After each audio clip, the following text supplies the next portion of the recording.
Bezrat Hashem, the Gemara this morning, Berakhot 43b. Tanu Rabbanan, Chachamim teach us, Shisha Dvarim, Gnai lo Tamid Chacham. There are 6 things that somebody that represents the Torah, like a rabbi, like a kolel man, everybody looks up to as Torah-wise, is not supposed to do. The first thing, כשהוא אל יצא כשהוא מבוסם לשוק. Is not supposed to go out to the marketplace perfumed, which means some people in the morning, we have an impression that they put the whole deodorant bottle on top of them. They spray themselves so much from tops to bottom. The guy comes, you can smell him for a mile before he comes to shul. He shakes your hands, they put some kind of a perfume on the hand. The whole day, you smell his presence. You can smell it. Okay, so somebody doesn't represent Torah, maybe it's okay. You know, the guy likes it. Some people like perfumes. It's okay. But somebody represents Torah, it cannot do that.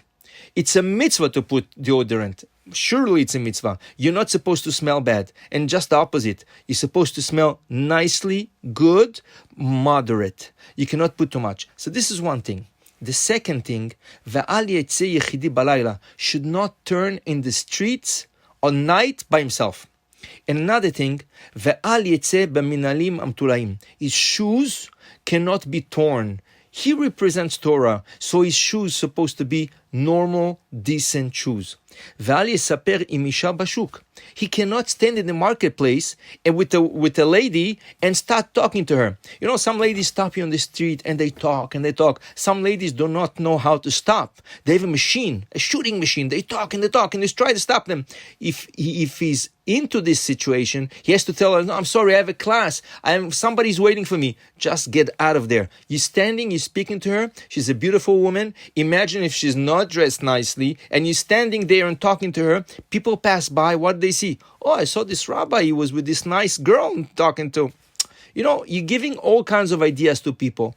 A Tamid Chacham, somebody who represents Torah, cannot stand in the marketplace and start talking to a woman. He can stop, say hello, hi, how are you? How are you doing? How's the family? And that's it. She wants to tell him something small, quick. She wants to ask him a question, kosher, not kosher. It's okay. But not to stand there for a long time and talk as people pass by and can give ideas to people. And then, ve'al yesev b'chabura shel amei haaretz, he cannot sit in a group of ignorance, which means people sit and they take a coffee. Oh, Rabbi, come, please sit with us, take a coffee with us, and they sit and they talk about this and that. Oh, you know what I saw in the movies last night? You know what I saw on the TV? You know what I saw in the news? He's a Tamid Chacham. He is supposed to learn Torah. What is he sitting with those people? They give him all kinds of ideas, right? So he's not supposed to sit in such a group. He can pass by, say hello, goodbye, have a good day, try to learn Torah. That's it, but not to sit with them. ואל ייכנס באחרונה לבית המדרש. He cannot come last to Bet HaMidrash, means if the study starts 9 o'clock, he cannot show up 9:30. Oh, I have something to do. It can happen once, twice, but every day he should be late. It's not good, right?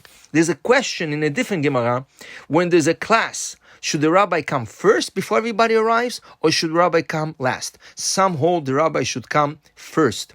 Right? And the students, when they come, oh, the rabbi is already here, we're starting the class. Some hold, no, the rabbi should come last. And my rabbi told me this is the way to be. Why? Because when you start a class and not everybody's here, what happens is somebody comes, he has a question.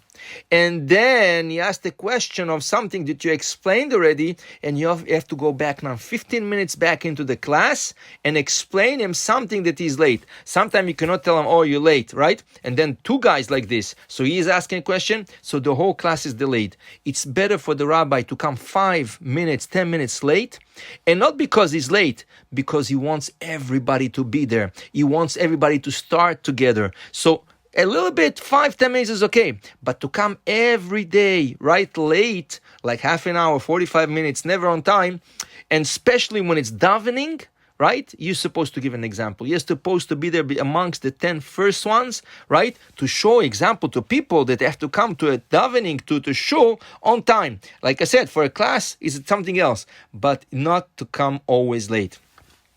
And the last thing the Gemara says, right? The last thing the Gemara says, Al yafsia pesia gasa. When he walks, he shouldn't walk with big steps, like always in a rush. Some people, they're always in a rush. They rush. No, why? Nachat, right? Walk slowly, right? It gives you respect. People have awe towards you, right? Ve'al ya'alech bekoma skufa. And when he walks, he shouldn't walk with a straight posture, right? With the head up. Always, has to walk straight. That's what the doctors tell you. You have to walk straight. It's good for your back. But the head and the eyes always looking down. This is certain things that somebody represents the Torah supposed to represent, but you should know something. Every Jew should have this. Why? Because the Goyim, the non-Jews, they look upon us. And when we are not dressed the right way and we don't appear the right way, what do they see? Oh, those dirty Jews. Oh, those Jews, they're always dirty, they're always messy, they're always in a rush, right? We represent the Torah, if we want it or not. Some people have more responsibility. The rabbis, Magid Shiur, somebody gives a class, but every Jew represents the Torah. I'll tell you a great story. There was once in a big high-tech company, there was one religious guy. All the guys around were not religious, but one religious guy. And one day, his boss, something took him. He comes over to him, he tells him, hey, if you want to continue working over here, I don't want to see this beard on your face. You have to shave. He didn't ask him to take off his kippah. He asked him to shave. So he told him, excuse me, I have this beard for years. You're not going to tell me to shave. He tells him, it's your choice. Take it or leave it. Okay. So the guy says, no problem. So it's probably my last day at work. In the afternoon, the guy is supposed to leave 5 o'clock. 4 o'clock, the boss comes and he tells him, can I have a talk with you? He says, yes. He says, listen, what I told you this morning, I'm sorry. I really didn't mean it.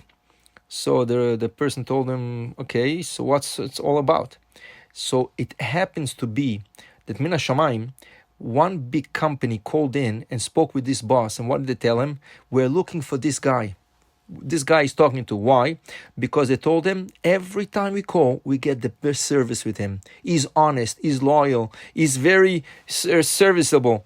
So we really want to make, and this company gave a lot of parnasah to this company. So he told him, I'm sorry. He told me, see, Min HaShamayim. So some people, they think a beard is not nice. As long as you're clean and you're doing the right thing, you represent Torah in the eyes of others, especially in the eyes of Goyim. And if you represent really the Torah, you're supposed to also look nice. Baruch Adonai Le'olam. Amen ve'amen.